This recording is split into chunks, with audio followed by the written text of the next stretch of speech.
Bismillahirrahmanirrahim. Assalamualaikum warahmatullahi wabarakatuh. Halo semuanya, perkenalkan nama saya Eza Al-Malik dari Program Studi Pendidikan Bahasa dan Sastra Indonesia Fakultas Keguruan dan Ilmu Pendidikan Universitas Muhammadiyah Mataram. Video ini dibuat untuk memenuhi tugas ujian akhir semester mata kuliah Teknologi Pembelajaran Bahasa Indonesia yang diampu oleh Bapak Supratman MPD.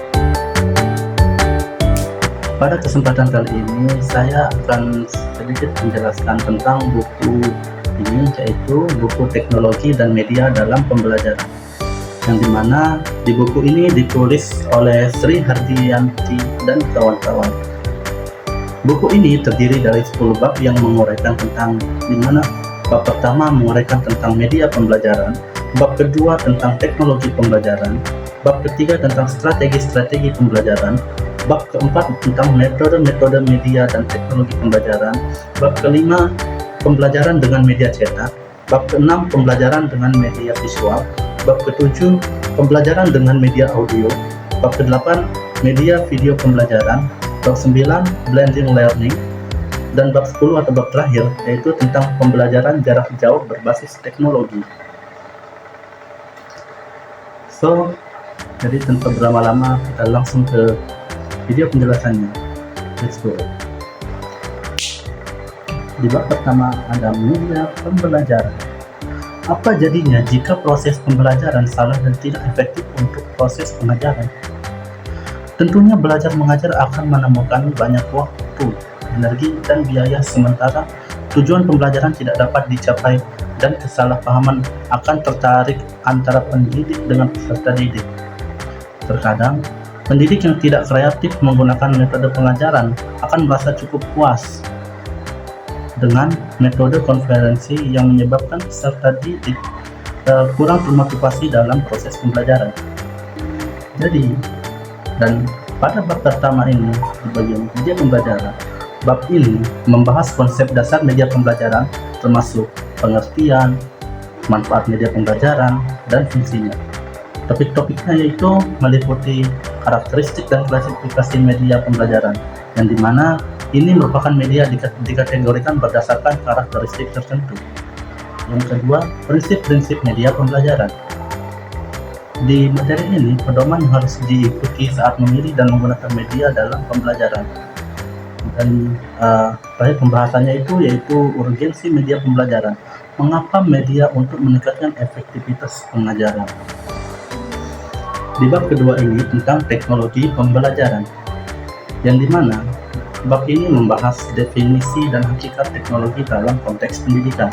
Topik utamanya meliputi kawasan teknologi pembelajaran, penjelasan mengenai berbagai aspek teknologi pembelajaran seperti desain, pengembangan, pemanfaatan, dan pengelolaan. Bahwa teknologi pembelajaran tumbuh dari praktik pendidikan dan gerakan komunikasi audio-visual. Teknologi pembelajaran semula dilihat sebagai teknologi peralatan yang berkaitan dengan penggunaan perataan media dan sarana untuk mencapai tujuan pendidikan, atau dengan kata lain mengajar dengan alat bantu audio-visual. Selanjutnya, bab ketiga yaitu tentang strategi-strategi pembelajaran, yang dimana bab ini membahas berbagai pendekatan dalam proses pembelajaran termasuk pengertian strategi pembelajaran, definisinya dan pentingnya strategi dalam mencapai tujuan pembelajaran. Yang kedua pembahasannya tentang strategi expository. Metode ini dimana guru berperan aktif menyampaikan materi. Yang ketiga, strategi inquiry, pembelajaran yang mendorong siswa menemukan jawaban melalui eksplorasi. Dan pembahasan yang keempat yaitu strategi pembelajaran kontekstual, yang dimana pembahasan ini mengaitkan materi dengan situasi nyata agar lebih relevan bagi siswa. Yang pembahasan yang kelima yaitu pemilihan strategi pembelajaran, yang dimana materinya ini itu tentang pedoman memilih strategi sesuai kebutuhan dan karakteristik siswa. Selanjutnya di sini bab keempat membahas tentang model-model media dan teknologi pembelajaran, yang dimana bab ini membahas berbagai model media dan teknologi yang digunakan dalam pembelajaran. Terus topik-topiknya pada subbab ini meliputi konsep media pembelajaran, jenis-jenis dan klasifikasi media pembelajaran, fungsi media dan teknologi dalam pembelajaran. Selanjutnya di sini bab kelima yaitu membahas tentang pembelajaran dengan media cetak. Jadi bab ini membahas tentang pemanfaatan media cetak dalam pembelajaran, termasuk karakteristik dan kelebihan media cetak, kelemahan media cetak, contoh penerapan media cetak sebagai sarana pembelajaran. Jadi pada bab 5 ini penjelasannya itu media cetak merupakan salah satu media yang berpengaruh terhadap masyarakat pada saat ini. Semakin tinggi pendidikan maupun penghasilan suatu masyarakat, maka akan semakin memberi kesadaran kepada masyarakat untuk lebih menggunakan media cetak. Media cetak merupakan bagian dari dunia pendidikan. Bagi dunia pendidikan, media cetak ini telah mendapat pendapat tersendiri dibandingkan dengan media yang lain. Hal ini dilihat dari banyaknya sumber yang digunakan dalam memperoleh ilmu pengetahuan yang bermanfaat.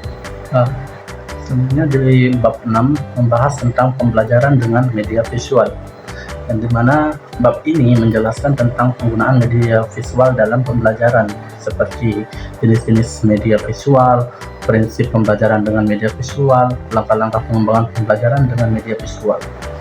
Kita sebagai seorang pendidik, siapa yang tidak kenal dengan yang namanya media pembelajaran, yang dimana proses pembelajaran yang dilakukan oleh seorang pendidik sejatinya tidak lepas dari sebuah media pembelajaran, yang dimana media pembelajaran ini merupakan sebuah perantara yang digunakan dalam proses pembelajaran untuk mewujudkan komunikasi yang efektif dengan peserta didik. Media pembelajaran yang efektif ini diyakini akan memudahkan peserta didik dalam memahami sebuah materi pembelajaran. Selain itu, penggunaan dari media pembelajaran dalam sebuah proses pembelajaran juga mampu membangkitkan keinginan dan minat peserta didik, menumbuhkan motivasi belajarnya, dan lebih dalamnya lagi,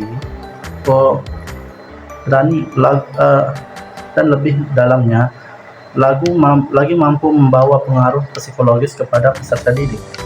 Pada sistem pendidikan yang modern, fungsi dari seorang pendidik sebagai mitra dalam belajar dan sekaligus sebagai penyampaian pendidikan perlu dibantu dengan media yang pas. Lalu di bab yang ke-7 ini membahas tentang pembelajaran dengan media audio, yang dimana bab ini mengulas tentang penggunaan media audio di dalam pembelajaran, yang menyangkut karakteristik media audio, jenis-jenis media, dan penerapan media audio dalam berbagai situasi pembelajaran. Lalu di bab 8 ini media video pembelajaran, yang dimana bab ini mengulas penggunaan media audio dalam pembelajaran, yang mencangkup pengertian dan pentingnya video pembelajaran, karakteristik dan kelebihan video pembelajaran, panduan cara membuat video pembelajaran. Kemudian di bab ke-9 itu membahas tentang blended learning.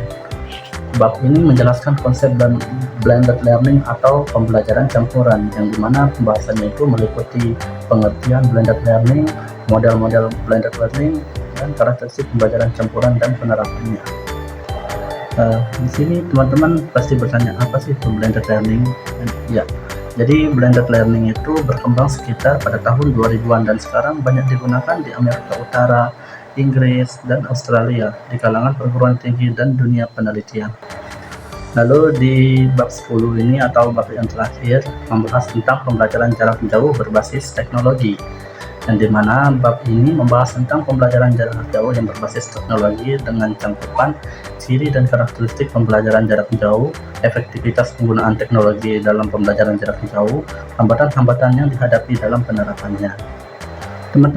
Teman-temanku sekalian, adanya fenomena COVID-19 yang melanda kita pada tahun 2020 itu yang memberikan dampak pada berbagai aspek virus corona 19 itu, serta mempengaruhi dunia pendidikan, di mana proses pembelajarannya itu mengajar biasanya dilakukan secara tatap muka di ruang kelas, tetapi pada saat corona itu kita melakukan pembelajaran secara daring, contohnya seperti menggunakan via Zoom dan aplikasi-aplikasi lainnya untuk melakukan pembelajaran berjarak jauh. Hal ini dilakukan untuk mendukung pemerintah dalam menekan laju penyebaran virus corona sesuai dengan kebijakan pemerintah. Pemerintah itu melalui Kementerian Pendidikan menyampaikan kegiatan belajar di rumah, bekerja di rumah, dan beribadah di rumah. Berdasarkan isi dari buku teknologi dan media dalam pembelajaran ini, dapat disimpulkan bahwa buku ini memberikan kita wawasan yang mendalam tentang pentingnya penggunaan teknologi dan media dalam mendukung proses pembelajaran. Melalui bab-bab terstruktur, penulis menjelaskan berbagai konsep, model, dan jenis media pembelajaran, mulai dari media cetak, visual, audio, sehingga video.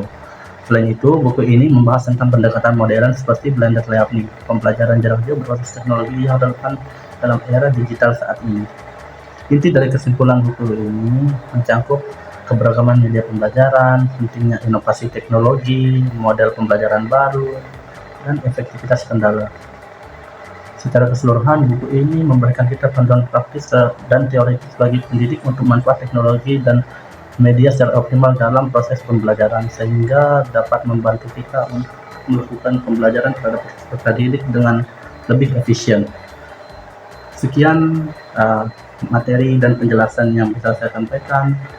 Saya Eza Almadi pamit undur diri. Billahi fisabilil haq, wassalamualaikum warahmatullahi wabarakatuh. Bye bye, sampai jumpa di lain hari.